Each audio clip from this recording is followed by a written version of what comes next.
Thank you for joining us for an LSVT Global On Demand webinar. If you're interested in receiving a certificate for your participation, you must complete a survey at the conclusion of the webinar. The survey link can be found below the webinar description on both this YouTube page and also on our website in the On Demand Webinars section. If you have any trouble finding that survey link or have any other questions, feel free to email us at webinars@lsvtglobal.com. Thank you.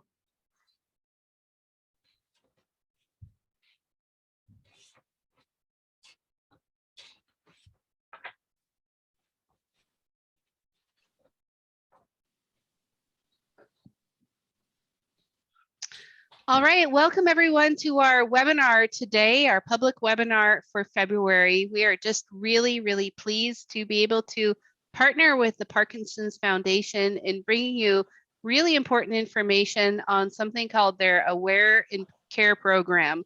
So the official title of this webinar is Aware in Care Information Session, helping individuals with Parkinson's disease stay safe while they're in the hospital. My name is Lori Gousset. I'm a representative of LSVT Global. I serve as their Chief Clinical Officer of LSVT BIG, but I'll be moderating today's session and joining us as our key presenters, and just really honored to have them today, are Maria Allen, a physical therapist who is a Parkinson's Foundation ambassador for the Aware and Care program. She also happens to be LSVT BIG certified. And also joining us are Michelle Hobb, a speech language pathologist who is also an Aware and Care ambassador for the Parkinson's Foundation. And she is a really loyal supporter of the LSVT Loud program as a speech language pathologist. So really happy to have both of them here today. And for all of you who are joining us, whether you are a therapist, a person with Parkinson's, a family member, caregiver, I think all of this information is going to be really relevant and important to you, and I believe very helpful to you going forward as well.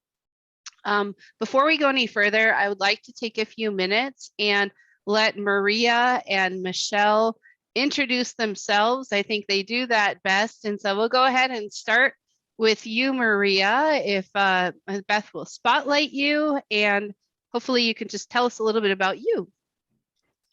Okay, good morning, everyone. I am a physical therapist, and I've been a physical therapist for a very long time. When I've been working with Parkinson's disease primarily over the last 10 years, although I have over the career seen a big change in the focus of how therapy works with people with Parkinson's and the whole management of this chronic disease. So I run a Parkinson's, basically coordinate a Parkinson's program in a home health company on the central coast of California. We see about 300 different people with Parkinson's disease, various levels of Parkinson's problems every year. And I mentor and teach and work with all of my physical, occupational, and speech therapists. So I get to help case manage and do a lot of mentoring and teaching. I also do a lot in the community with our local Parkinson's groups. So our local support groups, I do a lot of talks for all of them. I work closely with our movement disorder specialists and try to really just bring everything I can to our local Parkinson's community. And one of those things is the Aware and Care. Being an Aware and Care ambassador, it really helps me bring really important topic to spotlight that and get it into my local community. So that's why I am here today. Well, thank you for joining us, Maria. And I think as a physical therapist with so many years of experience, you have many stories that you can tell. And I'm looking forward to hearing some of those stories today as we go through this next hour, really interviewing both you and Michelle and getting to know more about the Aware and Care program. So with that, let's turn the spotlight over to Michelle. And Michelle, tell us a little bit about yourself. Yes, thank you. Well, first of all, I have to say that this is like pure heaven for me. It's blending the two things that I love the most, which is LSVT and the Parkinson's Foundation together. So I wouldn't be able to do the things that I do on a daily basis, first and foremost, without LSVT. I became certified 18 years ago in LSVT, and it truly has changed my entire perspective on working with people and helping them to live their best lives in all facets of living. So I am in Manhattan, Kansas. I've been here for 20 years, almost 20, actually 22 years now. And I've been working with people with Parkinson's for the last 19 years primarily. I had the great fortune of working for Meadowlark, which is a continued care retirement facility, and was given the opportunity to, about 16 years ago, to start a program for people with Parkinson's. And since that time, we have been able to affect people's lives through exercise, engagement, and education, and just helping people to feel empowered when living with the disease process of Parkinson's or Parkinsonian type diseases. So I've also been able to work with the Parkinson's Foundation Heartland out of the Kansas City area for many years, and have really valued the opportunities to work with people throughout the state of Kansas. So I'm a Rocksteady boxing coach as well. And so I love being able to work with individuals with Parkinson's and help educate you more today. Great, thank you. And as I listen to you and read your bios, I'm just really grateful for both of you to be here with us today. Clearly, your passion for Parkinson's extends beyond even the Parkinson's Foundation or LSVT. You really are involved in so many things in your local communities and nationally too that help people with PD. So thank you for your time. A few disclosures. The honorarium is offered to both of the panelists today for sharing their time and expertise. A few logistics right now, just to eliminate background noise, your microphones are muted. However, this is a really open dialogue webinar. We would welcome your questions. We want you to leave feeling better informed about the Aware and Care program. And there are a few ways you can do that. The easiest is just to type your questions into the chat box on your Zoom control panel. And Beth, who is our moderator behind the scenes, Beth Peterson, in case you're having any technical difficulties, and in fact, she's listed as Elizabeth Peterson. You can message her, but she'll be monitoring for questions. I will be too as well. And we will try to get all of your questions answered by the time this webinar is over. If we run out of time, you can always email info@lsvtglobal.com, and we can forward those questions to Michelle or Maria as they relate to the Aware and Care program, and I'm sure they would be happy to get back to you on that as well. In terms of the handouts, Beth is going to be uploading 2 handouts to the chat, and I would recommend that you just open them. You'll have to click on them to download them and save them to a file on your computer or device. One is a handout of the slides from our PowerPoint slideshow today, and the other is a really important handout on how you can order your free Aware and Care kit. And there's a QR code in there that you can print out. You can share it with people, either print versions or electronic versions, because the ultimate goal of the Parkinson's Foundation and us too is that we want to get an Aware and Care kit in the hands of every person with Parkinson's disease out there. And you'll learn a little bit more what's in it and why we feel that's so important. So be sure to download those handouts. Those will also be emailed to you after the webinar. So if you're having any difficulty right now downloading that to your phone or mobile device, no worries, you'll get it via email as well. At the very end of the webinar, you'll have an opportunity to answer a quick survey. We just ask that you do that. The surveys give us a lot of great information on what we can do better, what you think we did great, maybe questions on what you'd like to learn more about in the future as well.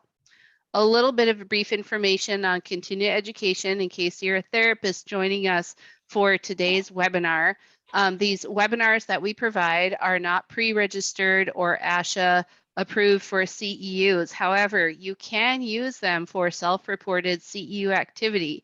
So if you would like to do that, just email webinars@lsvtglobal.com to let us know that you attended the full webinar, the full duration of 1 hour, and we will email you a certificate that will include the webinar title, the duration of the webinar, the date, etc., so that you can use that for self-reported CE purposes. If you're not sure about your state and whether they accept self-reported CE, best thing to do is to contact your state board and learn the rules and regulations that way. The learning objectives are these. By the end of the webinar, we would hope that you can recognize the problems that can occur when a person with Parkinson's disease is hospitalized, either unexpectedly or even a planned procedure, summarize the rationale for and the development of the Aware and Care Kit, list the components, what's in the Aware and Care Kit, and express how each of those can be utilized, identify the process for obtaining an Aware and Kit, and support the goals of the Aware and Care initiative by sharing information about this resources with others in your community. So before we start our discussion, we really want to know who is joining us today. And so I'm going to pull up a polling question here, and it'll just take you a second to answer that. And I think Beth pulled it up, so we'll give you maybe 10 seconds to answer that. It shouldn't take too long. Let everyone have a chance to read it. Okay, it looks like everyone just about answered it. We'll give a couple more seconds. We've got about 81%, and if you don't want to answer the poll, that's totally fine too. Okay, and I'm going to share the results. Oh, Beth, can you share the results? I see them. Okay, you can see them? Okay, good. So it looks like, let's see, 10% person with Parkinson's, about 10% caregiver. So that's fantastic. We're happy to have you. And we have a bunch of speech language pathologists, 40% PTs or OTs, yay, PTs, OTs, and 16% other. So perfect. Let me see if we can stop sharing that. And that should have gone away, right? You can see my screen? Okay, good. So thank you, whoever you are joining us today, whether you are a therapist, family member, or a caregiver. I'm going to stop sharing my screen and let's let's kick off some questions here. Now that we know a little bit about you, but we don't know so much about the Aware and Care program, Michelle, why don't you start? Tell us, what is the Aware and Care program? I'm sure people ask you all the time and you have to define it concisely, right? Yes, yes. So Oh, I think we just lost Michelle. We'll give her a second to come back.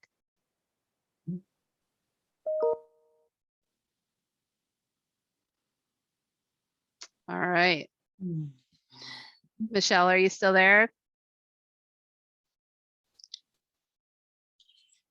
All right. Maria, are you able to jump in? I can jump in. Okay, Till she gets great. back. Okay, Perfect, so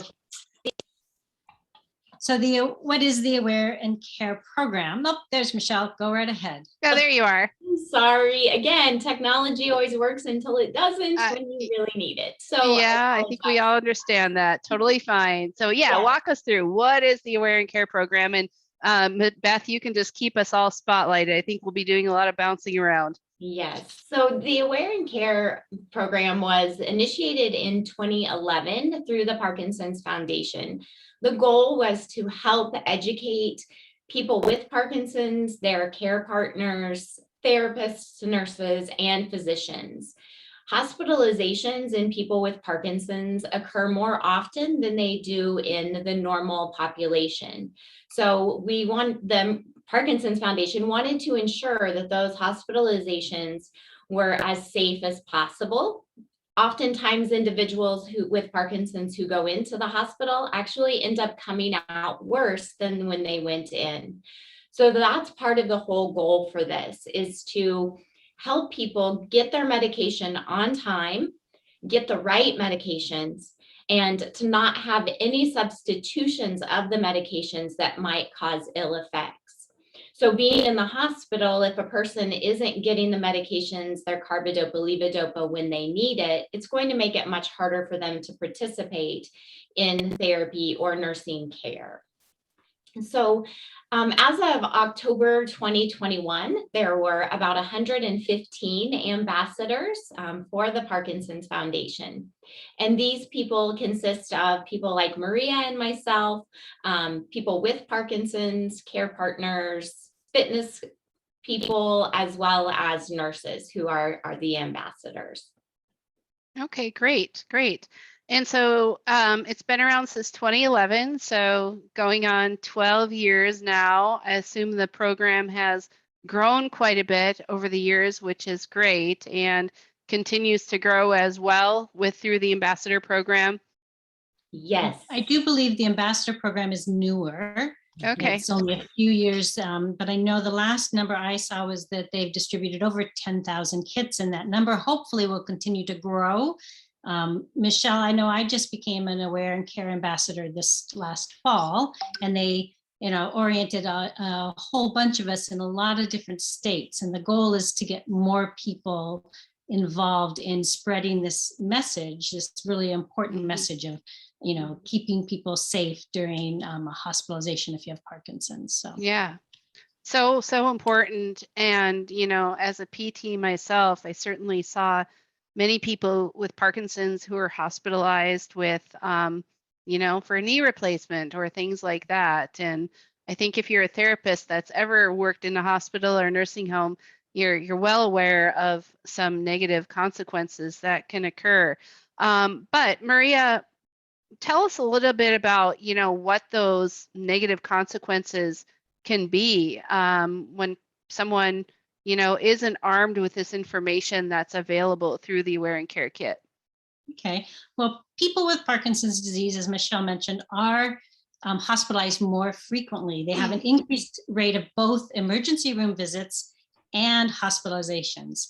So I think this data was between 2002 and 2011, there were more than 3 million hospitalizations among people with Parkinson's. And for some of the numbers they use, for every 12 people with PD, 4 of those will be hospitalized this year. Okay, and of those 4, 3 of them will have problems in the hospital, problems with their medication, Wow. problems with a lot of things there. And of those 3, 2, they won't get their 3 of the 4 won't get their medication on time, and 2 will have complications. And those complications can be things like an exacerbation of their symptoms, an exacerbation of psychiatric issues. A lot of those people end up in a nursing home. So the rate of people that have Parkinson's disease that get discharged home is much smaller than the normal population. So a lot of those people have problems. The number one issue is the medications, which we'll talk a lot about as we go on, but other things like the lack of activity and the lack of movement. Sometimes that's tied to the medication issue. Sometimes that's tied to whatever, brought them into the hospital. So if they have a fall, they end up in the hospital, the lack of movement is also going to cause an exacerbation of those Parkinson's symptoms, as well as those medications. So that timing, if you think 3 of those 4 hospitalized patients are not going to get the right medications or the right the medications on time, that's the number one issue. But there's a lot of other consequences of that create those problems. So they're more likely to be discharged to a short-term hospital or nursing facility. They often have worse symptoms when they come home. And 6 to 10% of people with Parkinson's die during a hospitalization. Wow. If they have Parkinson's. And what I see in home health, we see a lot of people who come out of the hospital from a fall, a pneumonia, an altered mental state, something that causes them to go to the emergency room or hospital. And a lot of times that diagnosis of Parkinson's, when I look at their information that comes back from the hospital, it's not even one of their top diagnoses. It's listed or it's buried in there. So in Parkinson's disease, it's a very complex disease. It affects, you have motor symptoms, non-motor symptoms. You've got all kinds of things to deal with. And if that disease that isn't listed on your list of diagnoses high up there or isn't even talked about, then you're not going to get the care that you need. So it's really an important thing, and can have tragic consequences too if you don't get the right care. Yeah, those numbers that you stated are pretty troubling. And hopefully we can begin to make a change with that through the Aware and Care program. And this applies to admissions to nursing homes as well, I'm assuming, and not just admissions to hospital if it's a new admission, right? Right. So the issue you're saying, in part is the inactivity, right? That can happen because of being sick or having surgery or something like that. Another part of the issue is not getting their medications on time every time, which is really important for symptom management in many people with Parkinson's disease. And a third issue then is being prescribed the wrong medications that can be detrimental to them. And will you be talking about some of those as well as you go through the kit today? Yes. So that's exactly right. I mean, there's missed medications so that they don't get the medications, and there's things that just get admitted because they're not, they don't recognize those as a priority. Delayed, so that's the timing issue. If you don't get your medications on time, those can have, and then the substitution is another thing we'll talk about when we get to showing you how important having the kit and having that available when you go to the hospital, because a lot of hospitals have their own pharmacies and they don't carry necessarily your Parkinson's medications in the form that you're prescribed them. So we'll talk a lot about how to make sure you are able to get your medications, not just on time, but your correct medications. Got it. And I think a really important part when you're talking about the delay of the medications is we know that, like, ideally we want that medication to be delivered about 20-minute window, right, of when it's due. But when you go into the hospital, the vast majority of medications are delivered within a time range, and that time range could be 3 to 4 hours. So let's say that you take your medication at 10 o'clock in the morning and 1 o'clock in the afternoon.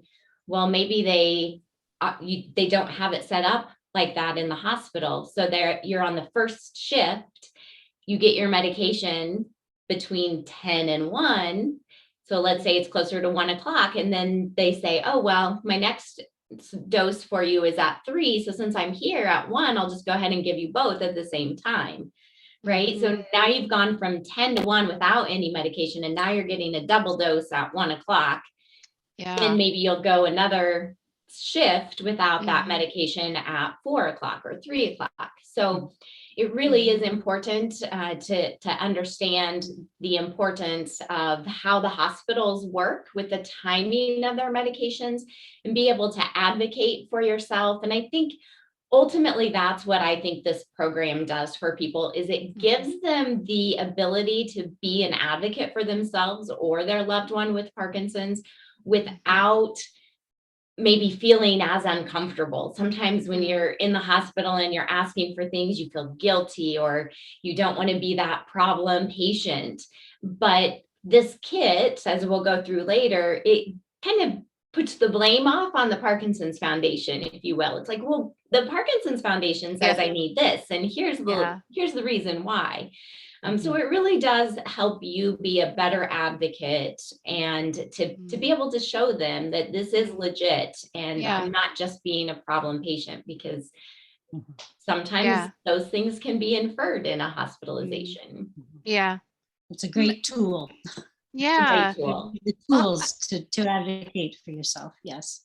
A couple and of Michelle and I talked Michelle and I talked a little bit about just, being able to be an advocate for yourself, or if you have a care partner, or some of those issues, if you don't have someone to advocate for you, just have, and you end up being taken, going into the hospital in an emergency situation, even if you can't speak for yourself, you have that kit available and it goes with you, then that information is there and provided to the staff that's caring for you.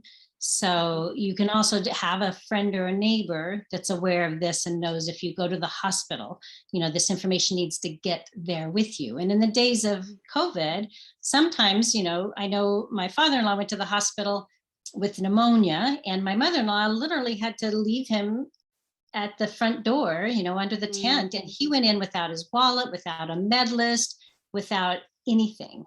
Right. Yeah. So that's the worst case scenario where they don't even know what medications you're taking. So having, there's a bare minimum of what you need to have, and then the kit needs to get there and be there to help you advocate for yourself. So Thank you. Michelle, do you have any personal stories of maybe when things went wrong because they didn't have that, or when it went right because they did have the kit? Yes, I do actually. We have had, actually, I want to share one thing. We'll show this again later as well. But this is a card that comes in the kit, and it's one that you keep in your wallet. And the biggest thing here is that it says, I am not intoxicated. I have Parkinson's disease. So this card could have prevented one of the gentlemen in our group from getting kicked out of a Barnes and Noble in Kansas City. So he was experiencing off times and was not able to move well in the Barnes and Noble, and the staff thought that he was drunk. So they made him leave the facility. But had he had that card, that might have prevented some very uncomfortable situation for him. Another instance of success is that, as Maria mentioned, it helps you advocate for yourself, even if you're alone. So we had a lady who went to the emergency room, and the doctor wanted to give her a medication that is on the list within the kit that is not recommended for people with Parkinson's. And she showed the physician the list and said, I can't have this. And he's like, well, I'm going to just give you a little bit. And she's like, no, none of it. It's on my list of do not give me. It doesn't matter if it's a drop or a huge dose. I don't want it. Good. So, and then another instance that I think is really important that can often get overlooked is people planning for surgeries. So maybe you're planning to have a knee replacement or a hip replacement.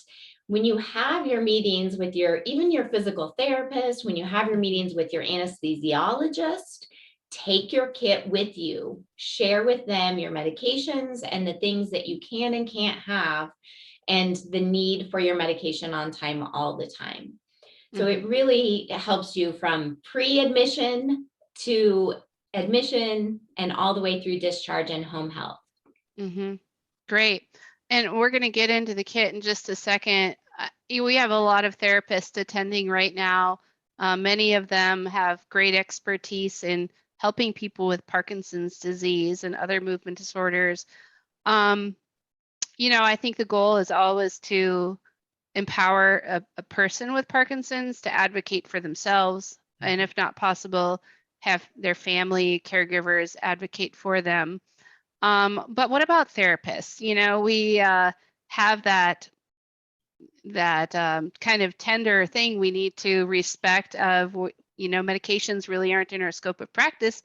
However, we're part of the interdisciplinary team, oftentimes round on patients and such. So do you see this as, a way that even therapists can help to advocate for their patients who they're seeing who are hospitalized? Well, I'll speak to that because in home health, we are responsible, and medication reconciliation is within our scope of practice. We are not prescribers, but it is within our scope of practice to do a medication reconciliation. And in home health, that when we do see patients, we have to document that we are checking their medications every visit and anything new. And at the start of care, we have to type in everything they take. We're over the counter, as well as prescribed medications, timing. We have to look at high risk medications and do all that. So, as therapists, it is part of our job to help manage that. And especially as a physical therapist, I'm looking at our people's medications optimized. No, I'm not going to prescribe them, but I'm definitely want to be very aware of what they're taking, what their timing is, and be able to educate people with Parkinson's what to speak to their physicians about, how to bring this up to their doctor, and to recognize that, hey, my timing may be off, or because they don't have time. The physicians don't take the time to educate. So it does fall to us as therapists to do more of that education piece. And the tools in the kit also help you understand a lot more about medications as well too. So I do feel as therapists, that's part of our role. Thank you. Yeah, and I think, Maria, do you want to share a little bit about how the value, knowing that hospitalization stays can increase 2 to 14 days longer for a person with Parkinson's than a person without? Can you kind of share a little bit about how the timing of the medication can impact their performance in therapy, in the hospital, where that might lead them to go post-hospital stay, and then in those next settings? So that those statistics of, the higher percentage are going to skilled nursing and onto rehab type facilities rather than going home. That's a critical thing. What happens when your timing of your medication as a person with Parkinson's is unique to you. And it's highly variable. The types of medication are very variable, and the timing is very variable. So I've had people with Parkinson's that take their carbidopa levodopa every 2 hours. You have others who are on specialty medications that are such as a Rytary, or they have orthostatic hypotension issues and they're on specialty medications for that, or for their psych symptoms. And those are the medications that need to be kept the same. They can't be substituted for other ones, and the timing needs to be, within that range of time, not on the set schedule of the hospital timing of when they give them.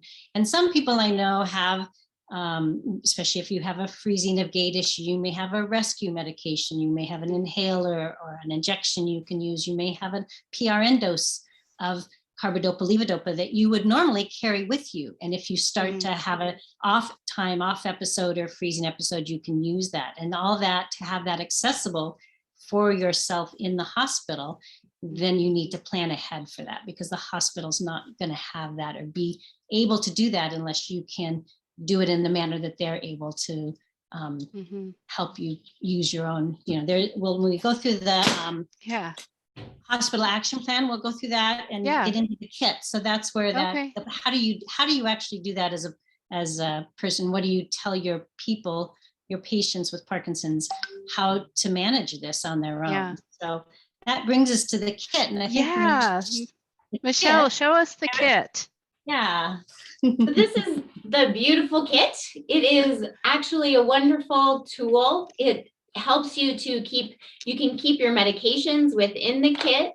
One of the things too that we recommend is for people to keep their will, their DPOA paperwork in here as well, so that everything is there, especially when we're living in the times of COVID. And like Maria said, you might be in the hospital by yourself. So it is just a nice bag with a good zipper. It's very durable, and it has plenty of room to add your actual pill bottles in it. Another thing too is that you don't have to have just one kit. So some of our people have one in their car. Keep it updated. That's the most important thing. So you want to have both of your kits updated to your current medications, but keep it in their car, and one keeps it in their home, so that they have one just in case something happens. They don't have to worry about going to the hospital without one. So yeah, within that kit then, Maria, you want to start with the action plan? Okay, so the action plan is really all the information that you need to kind of get started. And it starts with the explanation of the 6 basic steps to get the best quality care in the hospital. And number 1, it's preparing yourself at home. So it gives you basically a checkoff list of how to fill out the forms, what to do with them. But the best way to avoid problems is to plan ahead and be prepared. If you don't have this kit, all of these forms are available to download and print online from the Parkinson's Foundation, and that reference is in the slides at the end. So you could have a Ziploc bag and print off the forms and manage it that way as well. But the kit is nice, it's recognizable, it's obviously, relates to Parkinson's, and it's going to be paid attention to better than other ways. But if you need forms or you want to provide forms for your patients just to help them, those are available to print up for free. Great. So it starts with, looking at how do I prepare, having a medication form. So having those prescriptions there, the medication form is small, and it's, a sheet here, but you may also have your own medication form that you have a typed up version or an Excel spreadsheet. That's what I would use in that place, because it does need to be updated, but you needed that medication form with the dosages and the timing on that. There's a medical alert card. Do you have that one handy? That's the one that Michelle showed you. That medical alert card is very important, and it's foldable and meant for you to carry with you. So it talks about the medications and the things that you should or shouldn't have as well too, because there are medications that are dopamine blockers. So you're taking medication to replace the dopamine that you don't have as a person with Parkinson's. And if they give you medication that is a dopamine blocker or that interacts with your medication, you can have, tragic consequences from that. So having that medical alert card and carrying that with you is important. Yeah. And having an emergency contact list. Sorry, Maria. I think one thing to make sure of with this is that this is one that you want to keep in your wallet. So this is one of the things that you want to take out of your kit and keep with you separately, so that it's with you when you're walking, dining out, whatever it is. And I think, again, the other important thing is so it gives you all of the details, as Maria said, about what medications are safe and what ones you have to avoid. And that's just really critical. Like, for example, Haldol is something that a person with Parkinson's should never have. So that is listed on here. And then another key component is making sure that the doctors don't just do a cold turkey stop on your carbidopa levodopa. That can lead to very detrimental effects. So again, that's listed on all of this literature here. So even if they are meeting with the anesthesiology for a pre-op visit, this is something they should have with them. Yes, Got absolutely. it. In case they need to be off of that drug for a period of time, right? Yes, correct. Okay. If they do, and it needs to be, if they're an NPO or they're before surgery, it needs to be discussed. Does that mean, like, make sure that you're on the same wavelength with that? And consequently, after any kind of any kind of issue, especially with dysphagia and people with Parkinson's have a lot of problems with safe swallow. There are the kit. There's information about how to use a liquid form of carbidopa levodopa and all of those things that a speech therapist can help you with there. But as far as that alert, there's also a bracelet that comes in the kit that you can wear. So it's just an alert bracelet that says Parkinson's disease alert, see wallet card, so that if you were found down out in the community and the EMS is called and the paramedics come, they're going to have this idea. They're going to know that that's one of your issues, and they're going to know to look for that card. It's similar to using the medical alert on an iPhone, right? So iPhones have an emergency ID so that a first responder can access your iPhone and bypass your lock screen and look at your medical information. So, this is one way. Having that information is available in as many places as possible. This comes in a kit as well. Again, it's that alert. It's refrigerator magnet, and first responders are trained to look at your refrigerator for a DNR, that pink post form. Got it. Right? It's supposed to be, Yeah. you have that DNR, if you have that out of hospital DNR, it's supposed to be on your refrigerator and somewhere where when a paramedic comes in, they know not that you are DNR. Yeah. And this is another place that that can be. So those are your kind of alert things that are all handy. And I know I've had people in my community say, oh, do I have to wear the bracelet? No, you don't have to wear the bracelet, but especially if you're one of those people that has the dyskinesias or has severe freezing and off times, it can be helpful, if you can just sit, show that, and people are, oh, okay, they have a medical condition, and it's very helpful. So if I were a person with Parkinson's disease and let's say I had a hospitalization coming up, I had my kit with me, I was prepared to use it. Can my caregiver also have a kit so that in the case that I can't really advocate for myself, my caregiver can step in and have all the tools they need? They can each have one. That's okay. Absolutely. Yeah. And the other thing that's nice too is that there are lots of sheets. So for example, the fact sheets here that tell about, the different symptoms of Parkinson's, and then again, what medications to use and not use. There's a whole pad of them. So I talk about like, hey, everyone that comes into your room, just give them a piece of paper and say, hey, I have Parkinson's. Here's what I need. So yes, absolutely. You can have as many as you want. We, as was mentioned, you can also print off all of these forms on the website. So that makes it really easy to take care of that too. And the printed forms are actually bigger and easier to fill out and read. Like this is the medication form, and it has information about contact information, other comorbidities or diagnoses that you have, a list for your medications. There's special considerations on the back, things like I have special dietary needs. I get dizzy or feel faint, which is very common. If you have Parkinson's related dementia, hallucinations, you can check those boxes and carry that in your kit. I think Michelle was going to mention there's 2 other alert things in there as well for special things. Yes, absolutely. There, so several people that we know in our programs, and I'm sure you've experienced as well, have DUOPA. And that is a system that a lot of people aren't as familiar with. So this card gives an explanation of that front and back so that people understand what that is and what your needs are as a patient with DUOPA.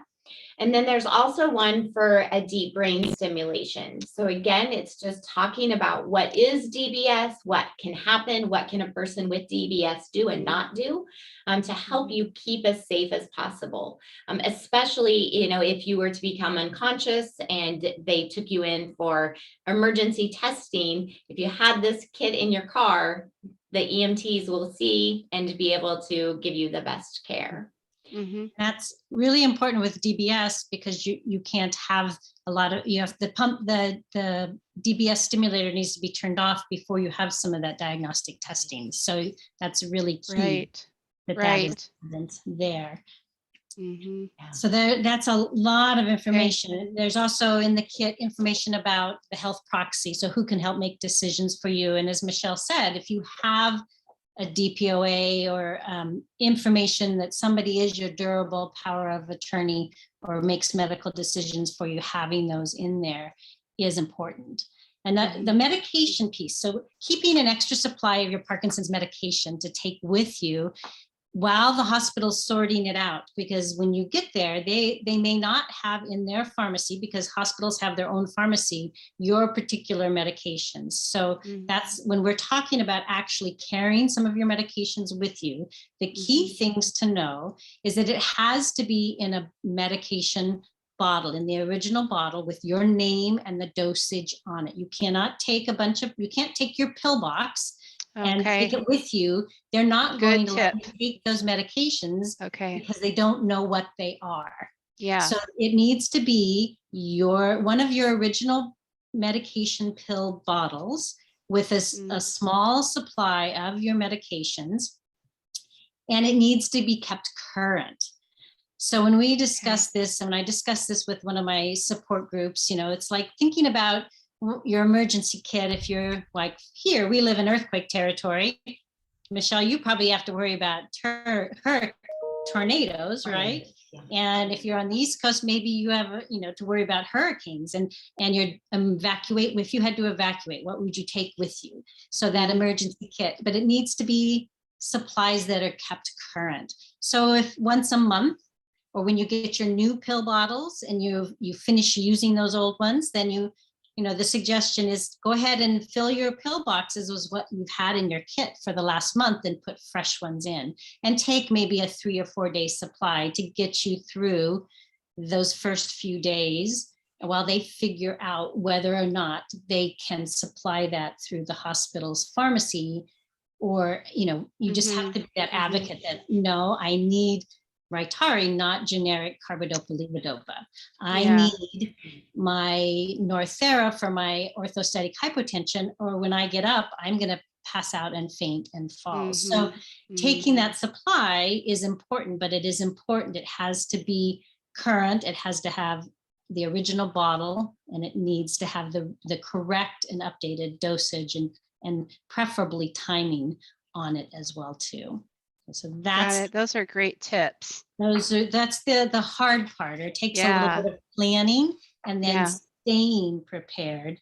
But it can work. But it can work, and it can work really well. And having those tools in the kit to be able to show the nurses or the physicians this is coming from the Parkinson's Foundation. It's coming from a national organization. It's not just me saying I read online that I need this. It makes it very reliable. And there's also a 1-800 number, the helpline to the Parkinson's Foundation, that's available to people as well too, that they can get help with as far as advocating for themselves as well too. I'm going to pull up a couple of slides here while you're talking about that. Hopefully you can all see that now. This is one of the questions I had too, since we have so many therapists in the audience, is it okay for them to have a kit or two, in their practice, whether they're an outpatient hospital, home health, whatever setting, to show patients like, hey, you need one of these. This is what a kit looks like. Here's how to get it. Is that, can they do that as well? Yes. I think everyone should have a kit to show and be able to explain and show. It's, it's something that they can send for. You can hand your clients or your patients a card that tells them how, and you can get those cards through the Parkinson's Foundation. You have a slide, I think, at the end or in their handout, so they can get a free kit available for them to have as a demo. And then they do ask, they because there is an expense with putting those kits together and mailing them out, they do ask for a postage fee or a shipping fee, but they will waive that if you really need that. Or if there's a wear and care ambassador in your area, we're able to get more kits and hand them out a little more regularly. So if you have a support group, you want someone to talk to, if you have an aware and care ambassador in your area, then say, for example, I can go to your support group and bring kits and hand them out and walk people through the kit, go through the slideshow and help them get prepared that way. Because we as ambassadors can get, kits to give out as a thing. But at the very minimum, having the postcards or having a handout or a sheet that you give them. All of that's available through the Parkinson's Foundation. Okay, good. And the helpline is fabulous. If people have any questions, they can call that helpline, and they try really hard to get the right information and direct them to the right place. So looks like we got some annotation there. Okay. There you go. That's fine. Okay, we're kind of getting towards the top of our hour, and I want to leave a few minutes for questions. Can you tell us a little bit more about the Aware and Care ambassadors? You've talked somewhat about how they educate the community. Is there anything else that they should need to know, or is there any information for maybe anyone in our audience that's interested in serving as an ambassador? Yes, so as this slide shows, the ambassadors educate the community. So we go to, different support group meetings. We can go to nursing schools, therapy schools, any type of educational program. We really like to try to advocate education for those who are getting into the field, so that as they go out and start working, they've already got that knowledge and they can help make those changes within the field as well. Also, as we said multiple times, educating people with Parkinson's and their care partners is so important. You're the ones that need this the most. You need to be advocating for yourselves, and this kit just gives you the tools to do that effectively. Also, educating those that work in the hospitals, in long-term care, assisted livings, those places where individuals with Parkinson's are going to be residing or receiving treatment. The more of those staff that know and understand the needs of people with Parkinson's, the better care they're going to receive and the better their outcomes for quality of life, health, and safety. Got it. And so if they wanted to become an Aware and Care ambassador, they would just contact the Parkinson's Foundation to indicate their interest, and there may or may not be availability. I know your program has grown a lot. Yes. There is such a need when you think about, the number of staff in hospitals, the nurses, it's because of the complexity of Parkinson's and how rapidly everything is changing as far as, how we treat Parkinson's and medications. There's no way for all of those clinicians to have that specialist knowledge that we have. Right. If you're an LSVT therapist or you have you specialize in Parkinson's, that's great. And a person with Parkinson's, you're maybe used to talking to their movement disorder who is a specialist in Parkinson's. Now they're talking to the hospitalist who doesn't have that specialty knowledge. So educating the hospital staff is the big project. And it's going to take more than a village. It's going to take an army to really educate all the people that need this information. Yes. I know, in my own career, I've talked to many patients and families who are surprised that, not every doctor or not every nurse knows a lot about Parkinson's, but you're right. It's very complex. Their knowledge is expanding greatly, and they have to learn about every disease when they are in nursing school or medical school. So this is really important. Annie Wallace, who's with the Aware and Care program with the Parkinson's Foundation, just stated in the chat that the application's open in the summer. So if you are interested in becoming an ambassador yourself, just know that in the summer it's coming.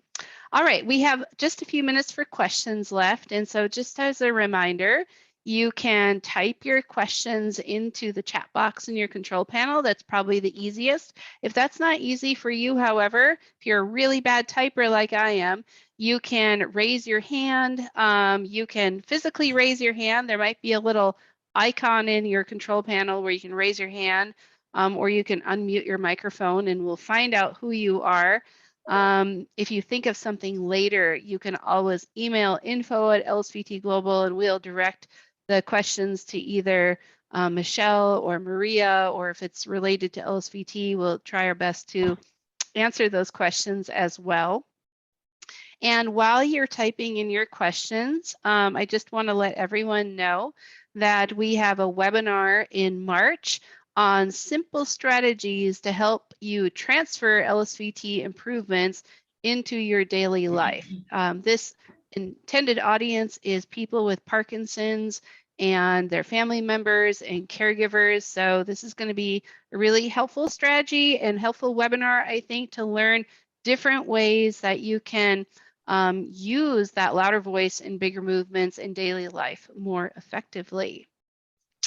And that registration is through blog at lsvtglobal.com. Click on the events tab, scroll down to the March events, and you should find that.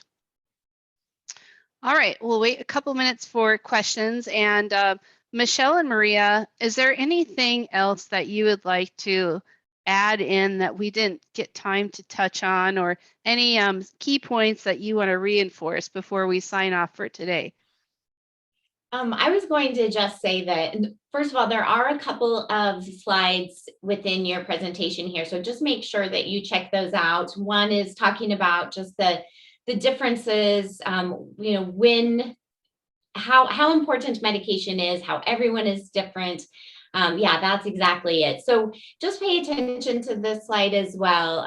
Knowing that number 3 there, that care partners can have all of the above information and advocate, but also that it just gives you the tools to advocate for yourself. I just can't say that enough. And as a therapist, I think practicing advocating for yourself in therapy is really important as well. So in speech, in our LSVT loud sessions, one of your functional phrases can be, I need my medication on time every time.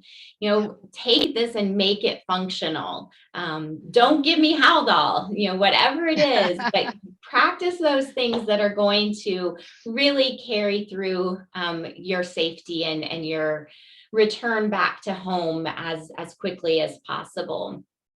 So I think that's important. And Thank you. I also just want to say, if those of you therapists have not checked out all of the Parkinson's Foundation resources at parkinson.org, please do that. It's great for people living with Parkinson's and care partners too.